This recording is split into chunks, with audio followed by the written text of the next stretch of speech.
يا أبا عبد الله يا أبا عبد الله.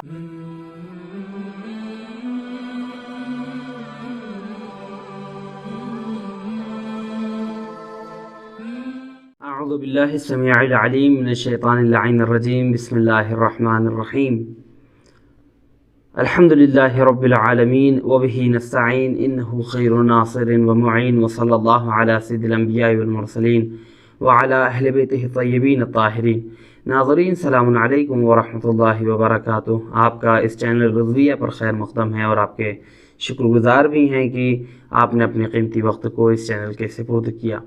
ناظرین، کل کی گفتگو میں ہماری بحث نجاسات تک پہنچی تھی اور نجاسات کے ان 10 اقسام تک تذکرہ ہوا تھا کہ جن کو اگر پھر سے تذکراً آپ کے سامنے عرض کیا جائے تو پہلی قسم پیشاب، دوسرا پخانہ، تیسری قسم منی، چوتھی مردار، پانچویں خون، چھٹی کتا اور سور، ساتویں سور، اور 8ویں قسم بنے گی شراب، 9ویں قسم کافر اور 10ویں قسم نجاسات کھانے والے حیوان کا پسینہ. یہ 10 قسمیں تھیں کہ جو سستانی صاحب کے نزدیک معتبر مانی گئی ہیں اور سستانی صاحب نے ان کو نجس قرار دیا ہے.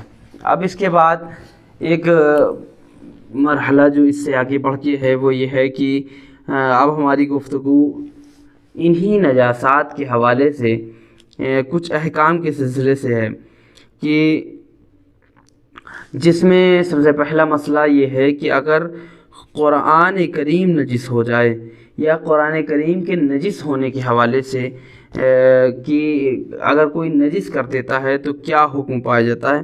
انہی سب مسائل کو لے کر ایک مختصر سی گفتگو آپ کے سامنے شروع کر رہا ہوں کہ جو سستانی صاحب کی توضیح المسائل سے اخذ کی گئی ہے.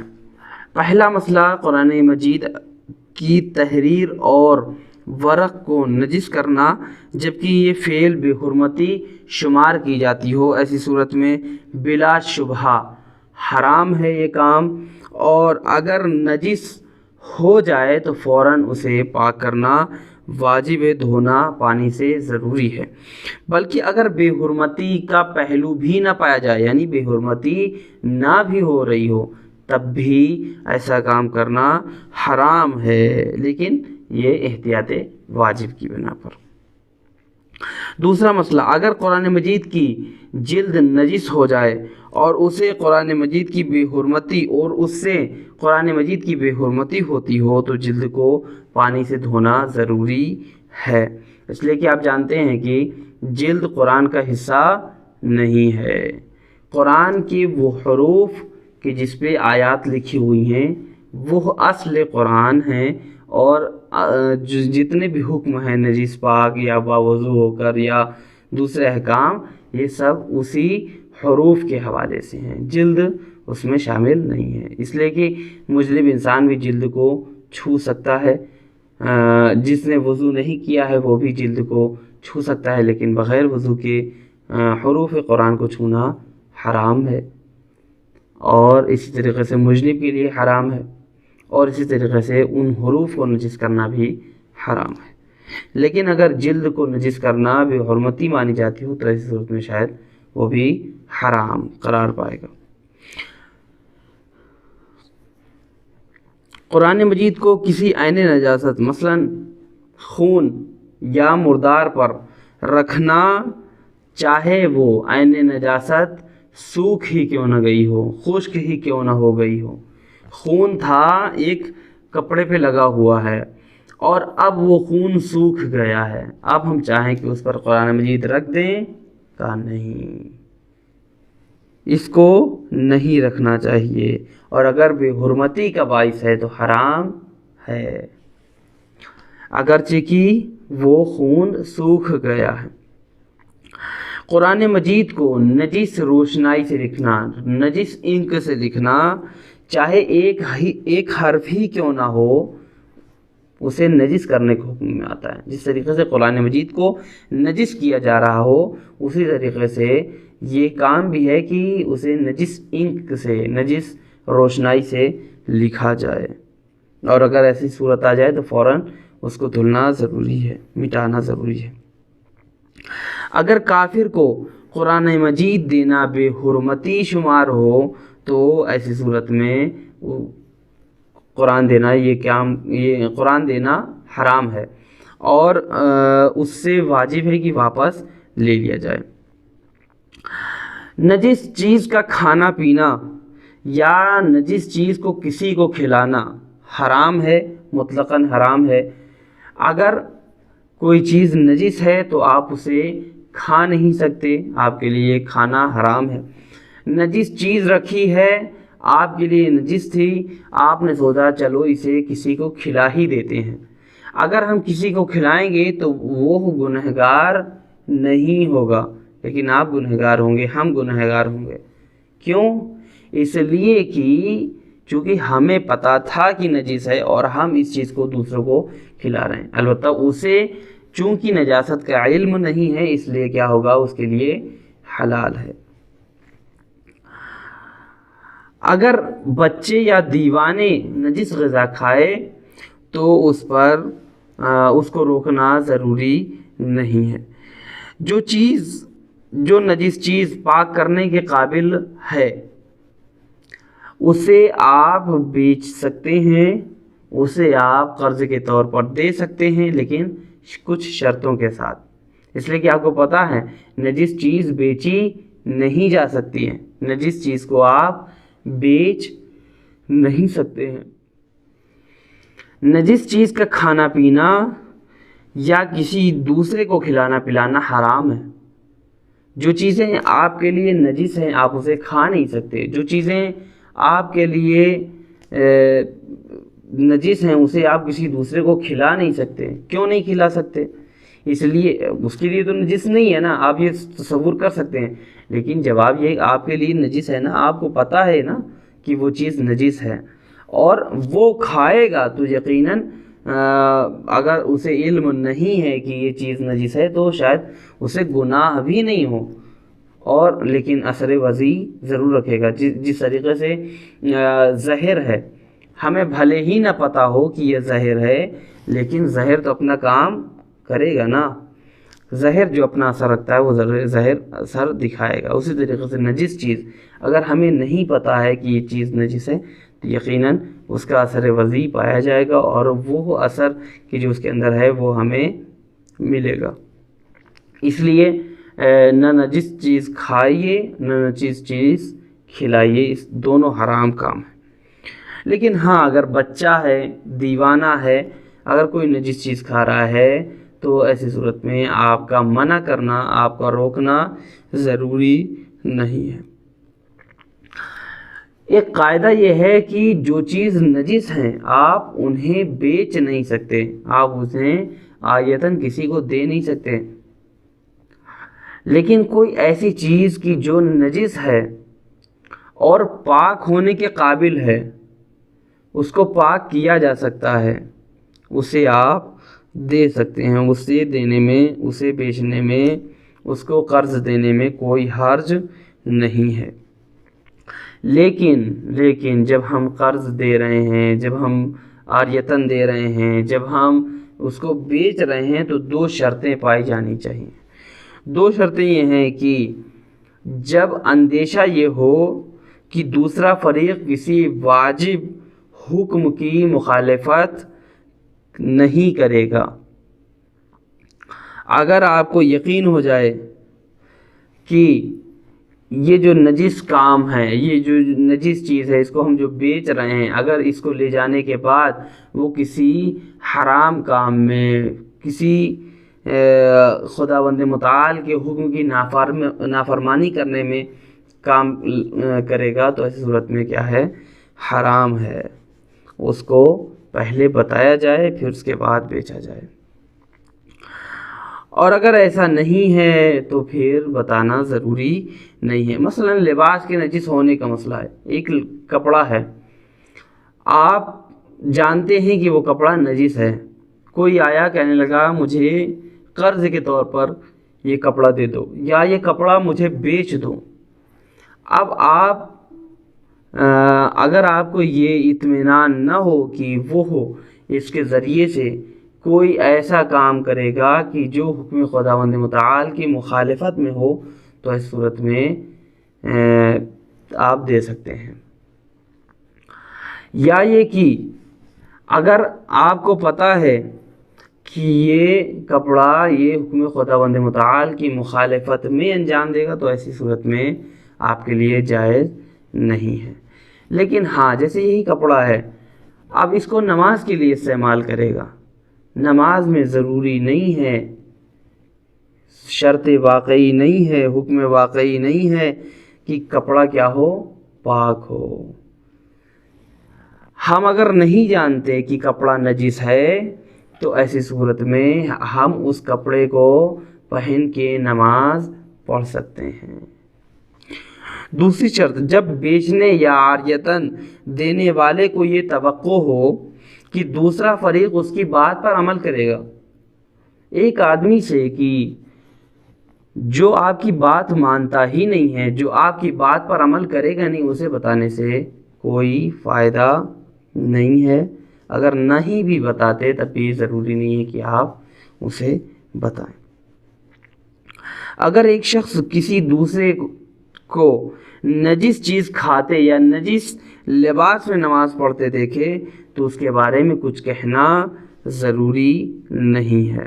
اگر گھر کا کوئی حصہ یا قالین یا دری نجس ہو جائے اور وہ دیکھے کہ اس کے گھر آنے والوں کا بدن، لباس یا کوئی اور چیز طری کے ساتھ نجس جگہ سے ملی ہے اور صاحب خانہ اس کا باعث ہو، تو وہی جو دو شرطیں ہیں۔ پہلی شرط یہ کہ کوئی حکم خدا کی مخالفت کا مرتکب نہ ہو جائے، ایک۔ دوسری شرط کیا ہے کہ وہ اس کی بات، وہ توقع رکھے کہ اس کی بات پر عمل کرے گا یا نہیں۔ یہ بحث وہ تھی کہ جو نجاسات کے حوالے سے تھی۔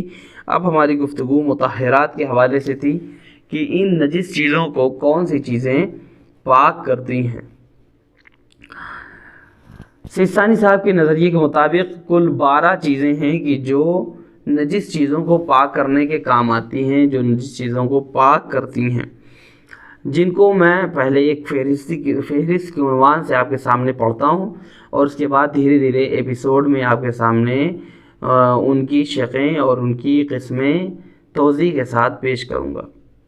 پہلی چیز جو پاک کرنے والی چیزوں میں سے ہیں، پانی ہے، دوسرا سورج ہے، تیسرا استحالہ ہے، چوتھی زمین ہے، پانچویں انقلاب ہے۔ دھیرے دھیرے ان سب کی توضیح آپ کے سامنے پیش کی جائے گی۔ چھٹی چیز انتقال ہے، ساتویں چیز اسلام ہے، مسلمان ہو جانا، آٹھویں چیز تبعیت ہے، نویں چیز عین نجاست کا دور ہو جانا ہے، 10ویں چیز نجاست کھانے والے حیوان کو کچھ دن بند رکھا جائے اور ان کا استبراء کیا جائے تو وہ پاک ہو جاتے ہیں، اور 11ویں چیز مسلمان کا غائب ہو جانا، اور 12ویں چیز ذبح کیے گئے جانور کے بدن سے خون کا نکل جانا۔ ذبح کیا گیا جانور، دیکھیے جب بھی خون جہندہ رکھنے والے جانور کو ہم کاٹتے ہیں تو اس وقت جو گلے سے خون نکلتا ہے وہ کیا ہے، وہ خون نجس ہے، لیکن اس کے بعد جو خون بچتا ہے بدن میں وہ سب کیا ہے، پاک ہے، اور اگر ہمارے بدن میں لگ جائے تو ہم پر دھونا ضروری نہیں ہے۔ پہلی چیز جو ہم نے ذکر کی وہ ہے پانی۔ پانی 4 شرطوں کے ساتھ نجس چیز کو پاک کرتا ہے۔ پہلی شرط کیا ہے کہ پانی خود مطلق ہو، اس لیے کہ اگر مضاف ہوگا تو مضاف خود پاک تو ہے لیکن دوسروں کو پاک نہیں کر سکتا۔ دوسری شرط یہ ہے کہ پانی خود پاک ہو، ایسا پانی کی جو پاک نہیں وہ دوسروں کو کیا پاک کرے گا۔ تیسری چیز، نجس چیز کو دھونے کے دوران پانی مضاف نہ ہو جائے، ایسا نہ ہو کہ جب ہم کسی چیز کو دھلنے لگے ہوں تو وہ دھلتے وقت ہی پانی کیا ہو گیا، مضاف ہو گیا۔ کپڑا لیا، صابن لگایا، کپڑا پہلے سے نجس تھا، یہ صابن بھی نجس ہو گیا، اب ہم اس کو ٹوٹی کے سامنے رکھے یا ہم اپنے بالٹی سے پانی نکال کے اس پہ ڈال رہے ہیں اور جس وقت ہم اس پر پانی ڈال رہے ہیں تو اس کو 3 مرتبہ کم سے کم دھلنا ہوگا، 4 مرتبہ، 5 مرتبہ، جتنی مرتبہ دھلنا چاہ رہے ہیں، یا قلیل پانی سے جو دھلنے کا حکم ہے یہ مان لیں 3 مرتبہ دھلنے کا ہے۔ تو اب ہم اگر دھلنا چاہ رہے ہیں تو ایسی صورت میں پہلی بار جب ہم نے پانی ڈالا اس پہ تو یقیناً کیا ہوگا، اس نے جو پانی جو صابن کا جھاگ ہے، صابن کا جو اثر ہے اس کی بنا پر یہ پانی مضاف ہو جاتا ہے، اور جب ہم اس کو نچوڑتے ہیں تو وہ پانی صابن والا پانی نظر آتا ہے۔ ایسی صورت میں اس وقت ہمارا کپڑا پاک ہوگا کہ جب ہم آخری مرتبہ اس پر پانی ڈالیں اور صابن کا اثر باقی نہ رہے، صابن کی جھاگ باقی نہ رہے، کاملاً وہ پاک ہو جائے۔ تو یہ وہ مرحلہ تھا کہ جو دھونے کے حوالے سے تھا۔ نجس چیز کو پانی سے دھونے کے بعد اس میں عین نجاست کے ذرات باقی نہ ہوں۔ چوتھی چیز بڑی اہم چیز ہے، جب ہم کسی چیز کو دھو رہے ہوں اور دھونے کے بعد فارغ ہو جائیں، دھونے کے بعد جیسے ہی ہم اطمینان میں پہنچے، نچوڑ بھی دیا، سب کچھ کر دیا، اور اس کے بعد ہم دیکھ رہے ہیں کپڑے پہ ابھی بھی نجاست باقی ہے، نجاست کے ذرات باقی ہیں، تو اس صورت میں وہ کپڑا ابھی بھی پاک نہیں ہوا ہے اور اسے ہمیں پھر سے دھونا پڑے گا، اور اگر ذرات نہیں ہیں تو وہ پاک ہو گیا۔ نجس چیز کو قلیل پانی یعنی 1 کوس سے کم پانی سے پاک کرنے کی کچھ شرطیں ہیں کہ جو آپ کے سامنے انشاءاللہ آئندہ بیان کی جائے گی۔ اب رہی بات یہ کہ نجس پانی کے اندرونی حصے کو قلیل پانی سے کتنی مرتبہ دھویا جائے گا؟ فرمایا 3 دفعہ دھونا ضروری ہے۔ ایک برتن ہے نجس ہو گیا، آپ اس کو دھونا چاہتے ہیں، کیسے دھوئیے گا؟ 2 طریقے ہیں اس کے۔ پہلا طریقہ یہ ہے کہ آپ اس میں 3 مرتبہ پورا پانی بھریں آخر لبالب، اور اس کے بعد پانی کو پھینک دیں۔ اب جب آپ نے پانی پھینک دیا تو یہ ایک شمار ہوا، اسی طریقے سے 3 بار آپ اس میں پورا پانی بھریں اور پانی پھینک دیں، یہ ہو گئی طہارت، اب یہ برتن پاک ہو گیا۔ یا دوسرا طریقہ یہ ہے کہ آپ ایک مناسب مقدار میں اس میں پانی بھریں اور پانی بھرنے کے بعد ظرف کو ہلا دیں اس طریقے سے کہ پورے اجزاء تک، تمام حصوں تک یہ پانی پہنچ جائے، اور پانی کو پھینک دیں۔ 3 مرتبہ کریں گے، اس طریقے سے آپ کا وہ برتن پاک ہو جاتا ہے۔ لیکن ہاں، کچھ جگہ پر جا کر صرف پانی سے برتن کو دھونا ضروری نہیں ہے، بلکہ مٹی سے مانجنا بھی ضروری ہے۔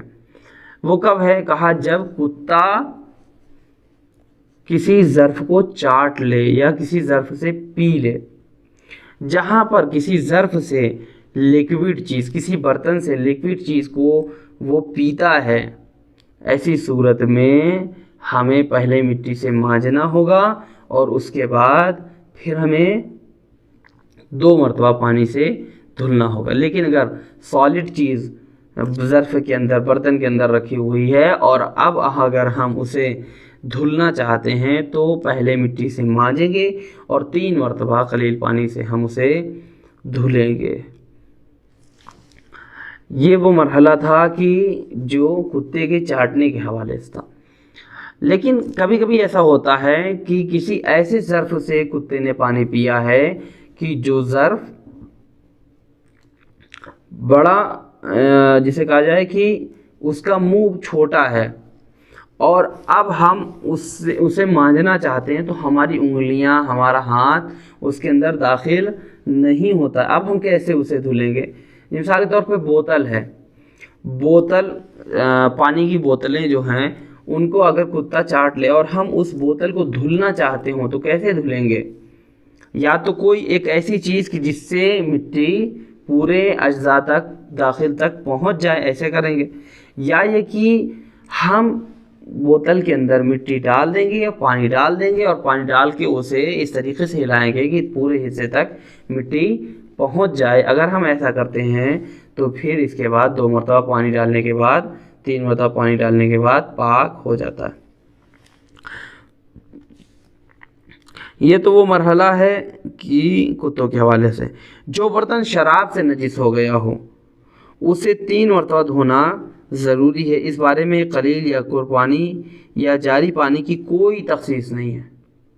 قلیل پانی سے دھلیں گے تب بھی 3 مرتبہ، کثیر پانی سے دھلیں گے تب بھی 3 مرتبہ، کور پانی سے دھلیں گے تب بھی 3 مرتبہ، جاری پانی سے دھلیں گے تب بھی 3 مرتبہ۔ البتہ احتیاط مستحب یہ ہے کہ 7 مرتبہ اسے دھویا جائے، 7 مرتبہ دھویا جائے، چونکہ شراب ام الخبائث ہے، تمام خبیثات کی جڑ ہے۔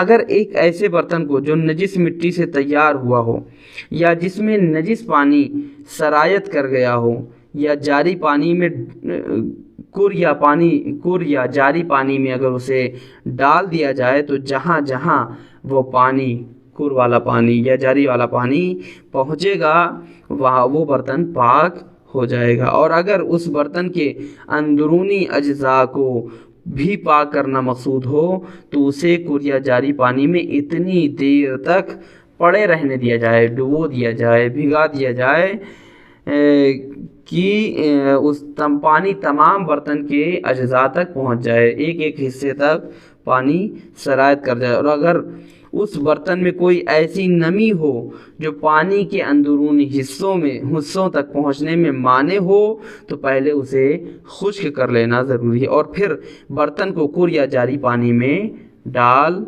دینا چاہیے۔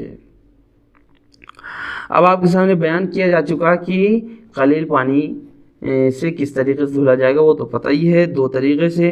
برتن کو برتن میں پانی بھر کے اگر پورا لبالب آپ بھر دیتے ہیں، پورا پانی بھر کے 3 مرتبہ اگر پھینک دیں گے تو آپ کا پاک ہو جائے گا وہ برتن، یا یہ کہ آپ مناسب مقدار میں اس میں پانی بھر کے آپ اسے جسے کھنگالنے کی صورت اختیار کر لیں، تمام اجزاء تک پانی پہنچا دیں، ہلا دیں، تو اس طریقے سے بھی وہ برتن آپ کا پاک ہو جائے گا۔ اگر نجس تابے وغیرہ کو پگھلا کر پانی سے دھو لیا جائے تو اس کا ظاہری حصہ پاک ہو جاتا ہے، اندر کا حصہ پاک نہیں ہوگا، چونکہ جیسے کہا جائے کہ اسے پگھلایا گیا ہے اور پگھلا کے الگ چیز بنائی گئی ہے۔ اگر تنور پیشاب سے نجس ہو جائے، بڑا اہم مسئلہ ہوتا ہے اس سلسلے میں۔ تنور بعض اوقات ایسا ہوتا ہے کہ ہندو کے یہاں سے بن کے آ رہا ہے، ہمارے ہندوستان میں بعض علاقوں میں ہندو کے یہاں سے بن کے آ رہا ہے۔ اب ایسی صورت میں وہ تنور نجس ہوتا ہے، یا یہ کہ پیشاب سے نجس ہو جائے اور اس میں اوپر سے 1 مرتبہ یوں پانی ڈالا جائے کہ اس کے تمام اطراف تک پہنچ جائے تو تنور پاک ہو جائے گا، لیکن احتیاط مستحب یہ ہے کہ یہ عمل 2 دفعہ کیا جائے۔